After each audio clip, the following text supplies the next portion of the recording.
राधे राधे दोस्तों, आज की कहानी का नाम है समोसा। आज मौसम कुछ ठीक नहीं था। बाहर हल्की हल्की बारिश हो रही थी। मीरा खिड़की पर बैठे दोपहर के छत से लाए हुए कपड़ों को तह कर रही थी। बारिश की बूंदें मिट्टी पर पड़ रही थीं, तो उसकी सूंधी सूंधी खुशबू सूंघकर आज फिर मीरा को समोसा खाने का मन हुआ। लेकिन फिर उसने मन ही मन सोचा कि ससुराल वाले उसके बारे में क्या सोचेंगे कि जब देखो तब उसे समोसा खाने का मन करता ही रहता है। यही सोचकर वह मन मारकर किसी से कुछ ना बोली। थोड़ी देर बाद दरवाजे की घंटी बजी। उसने जाकर दरवाजा खोला तो सामने उसका पति प्रवीण घर में अंदर दाखिल होते हुए रेनकोट उतारकर खूंटी पर टांगी और मीरा को एक पैकेट पकड़ा दिया। बारिश का मौसम देखकर आज प्रवीण ऑफिस से मीरा के मनपसंद समोसे ले आया था। समोसे का पैकेट देखते ही मीरा बहुत खुश हो गई और जल्दी से रसोई में जाकर चाय का पानी चढ़ा दिया। मीरा को बचपन से ही समोसा बहुत पसंद था। उसे समोसे खाने में बहुत मज़ा आता। जब वह छोटी थी तो वह 5-5 रुपए इकट्ठा करके अपनी सहेलियों के साथ मिलकर मोहल्ले में स्थित समोसे की दुकान से समोसा खरीदकर छोटी सी पार्टी कर लिया करती थी। साथ में वह लोग कोल्ड ड्रिंक भी ले आते और एक छोटी सी पिकनिक हो ही जाती। मीरा के घर में एक छोटा सा गार्डन था जिसमें चटाई बिछाकर मीरा अपनी सहेलियों के साथ समोसा पार्टी करती थी।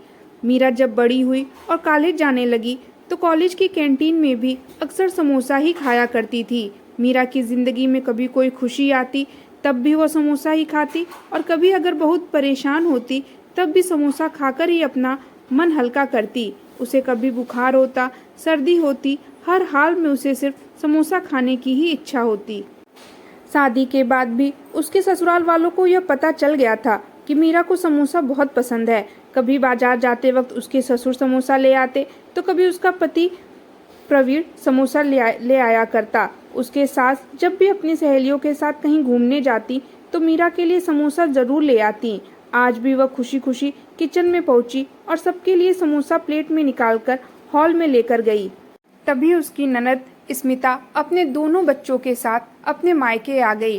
टेबल पर रखे गर्मा गर्म समोसे और चाय देखकर वह और उसके बच्चे भी खुश हो गए।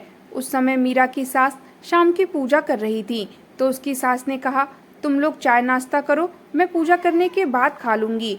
तो उनके पति कहने लगे, जब तुम आ जाओगी तभी हम लोग समोसा खाएंगे। मीरा का पति प्रवीण भी फ्रेश होकर आता हूँ यह कहकर कमरे में चला गया। मीरा ने अपनी ननद से कहा, दीदी आप लोग समोसा खाइए, मैं तब तक रात के खाने की तैयारी कर लेती हूँ। यह कहकर मीरा रसोई में चली गई। उसकी ननद समोसा खाने लगी और बच्चे भी गर्मा गर्म समोसा देखकर उस पर टूट पड़े। वैसे तो समोसा एक्स्ट्रा आया था, लेकिन वहाँ पर जितने समोसे रखे थे उसकी ननद के बच्चे ने सारे समोसे खा लिए। तभी हाल से मीरा की सास चिल्लाती हुई बोली, बहू बाकी सबके लिए भी समोसा ले आओ और तुम भी आकर चाय समोसा कर लो। जब मीरा ने समोसे का पैकेट खोला तो देखा उसमें केवल 3 ही समोसे बचे थे। उसने सोचा कि पति सास ससुर को समोसे देने के बाद उसके लिए तो समोसा बचेगा ही नहीं, क्योंकि उसकी ननद और उसके बच्चों ने सारे समोसे खा लिए थे। यह सोचकर मीरा के मुंह के बजाय आंखों में पानी आ गया। तभी मीरा की सास रसोई में आई और चिल्लाते हुए बोली, अरे बहू इतनी देर से क्या कर रही हो, चलो समोसा और चाय लेकर बाहर आओ। सब लोग खाने के लिए बैठे हैं, तुम्हारे हाथ पाँव ही नहीं चल रहे। सास की बातें सुनकर मीरा ने 3 प्लेट में समोसे निकाले और बाहर लेकर गई। अरे बहू तुम्हारी प्लेट कहाँ है, उसकी सास ने गुस्से में पूछा। तो मीरा हिचकती हुई बोली, मम्मी जी समोसे कम पड़ गए थे इसलिए मेरे लिए नहीं बचे। तो मीरा के सास हैरानी से बोली, बहू यह 3 समोसे तो थे ना, फिर तुमने यह कैसे सोच लिया कि सिर्फ तुम्हारे लिए ही समोसे नहीं बचे? यह तुमने अकेले ही कैसे तय कर लिया? यह भी तो हो सकता है कि तुम्हारे ससुर जी के लिए ना बचे हों, या फिर तुम्हारे पति या मेरे लिए ना बचे हों। सिर्फ तुम्हारे लिए ही नहीं बचे, यह तुमने कैसे तय कर लिया? अपनी सास की बात सुन मीरा हैरानी से उन्हें देखने लगी। मम्मी जी यह आप क्या बोल रही हैं, मुझे तो कुछ समझ में नहीं आ रहा। तब उसकी सास मुस्कुराते हुए बोली, बहू अगर घर में कभी कोई खाने की चीज कम पड़ जाए तो हमेशा बहू के लिए ही कम क्यों पड़ जाती है? बहू तो हमेशा सबके खाने पीने का ध्यान रखती है, सबको भरपेट खाना खिलाती है, लेकिन जब भी कोई चीज कम पड़ जाती है तो हमेशा उसे ही समझौता करना पड़ता है। यहीं देख लो, अभी 3 समोसे बचे थे, लेकिन तुमने सबको दे दिए और यह सोच लिया तुम्हारे लिए ही समोसे नहीं बचे। यह तुमने कैसे सोच लिया? ऐसा क्यों है बहू? तुम मुझे समोसा ना देती, अपने ससुर को ना देती, अपने पति को ना देती, लेकिन सिर्फ तुम्हारे लिए ही नहीं बचा, यह तुमने कैसे सोच लिया? सिर्फ तुमने ही समोसे का त्याग क्यों किया?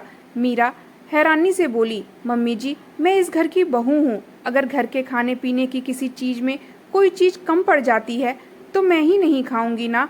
आप लोगों का ध्यान रखना तो मेरा फर्ज है। आप लोगों को तो सब कुछ खिलाना ही होगा। तो मीरा की सास हंसते हुए बोली, हाँ बहू, यह बात तो सही है। अगर घर में सिर्फ बहू ही तो त्याग की मूर्ति होती है। पहले मैं भी बिल्कुल ऐसा ही सोचती थी, सबको सब कुछ खिला देती थी, और अगर कुछ कम पड़ जाए तो खुद ही एडजस्ट कर लेती थी। मेरे घर में ऐसा नहीं होगा। यह नियम किसने बनाए हैं? अगर कुछ कम पड़ जाए तो बहू को ही मन मारना होगा, उसे ही अपनी भूख के साथ समझौता करना पड़ेगा। मेरे घर में मेरी बहू के लिए अब कोई भी चीज कम नहीं पड़ेगी। वैसे तो समोसा पर्याप्त ही आया था, लेकिन तभी बिटिया रानी आ गई, इस वजह से समोसा कम पड़ गया। लेकिन कोई बात नहीं, अगर तुम्हें ऐसा लगता है कि समोसे सिर्फ तुम्हारे लिए ही कम पड़े हैं तो थोड़ा हम भी कम खा लेंगे। यह कहकर मीरा की सास ने अपने समोसे का आधा टुकड़ा मीरा के प्लेट में डाल दिया। यह देखते ही प्रवीण ने भी अपने समोसे से थोड़ा सा टुकड़ा मीरा को दिया और उसके ससुर जी ने भी अपने समोसे का थोड़ा सा टुकड़ा मीरा को दे दिया। मीरा के सास ने कहा, अब तुरंत बाहर जाकर कोई समोसा ला नहीं सकता, इसलिए इसी में थोड़ा थोड़ा काम चला लेते हैं। यह देखते हुए प्रवीण ने बोला, कोई बात नहीं, मैं भी अभी सब लोग थोड़ा सा खा ले, मैं थोड़ी देर बाद जाकर और समोसे लेते आऊँगा। यह सुनकर मीरा ने कहा, अरे नहीं नहीं, क्या सिर्फ समोसे से ही खाकर पेट भरना है? यह सारी चीज़ तो केवल जीभ के स्वाद के लिए होती हैं, इससे पेट नहीं भरता। सब देखकर मीरा की आंखों में आंसू आ गए। सोच रही थी कि मायके में मम्मी कितना ख्याल रखती थी। जब भी घर में समोसा आता था तो सबसे पहले मुझे ही देती थी, लेकिन ससुराल में ऐसा कहाँ होता है। लेकिन आज उसके सास ससुर का यह व्यवहार देखकर मीरा को आश्चर्य भी हो रहा था और साथ में उसकी आंखों से खुशी के आंसू भी छलक रहे थे। फिर मीरा ने हंसते हुए कहा, आप लोग समोसा खाइए, मैं थोड़ी देर में पनीर और चावल बना देती हूँ, लेकिन वह कम नहीं पड़ेंगे क्योंकि मैं भरपूर मात्रा में बनाऊंगी। यह सुनकर मीरा की ननद हंसते हुए बोली, हाँ भाभी, क्यों नहीं, और चलिए मैं भी आपकी मदद करती हूँ। मीरा खुशी खुशी समोसा खाने लगी। आज उसे समोसे में अलग ही स्वाद आ रहा था, क्योंकि इस समोसे में उसके ससुराल का प्यार जो भरा था। दोस्तों, यह छोटी सी कहानी आपको कैसी लगी हमें कमेंट बॉक्स में ज़रूर बताएं और हमारे चैनल को सब्सक्राइब, लाइक और शेयर करें। Thank you.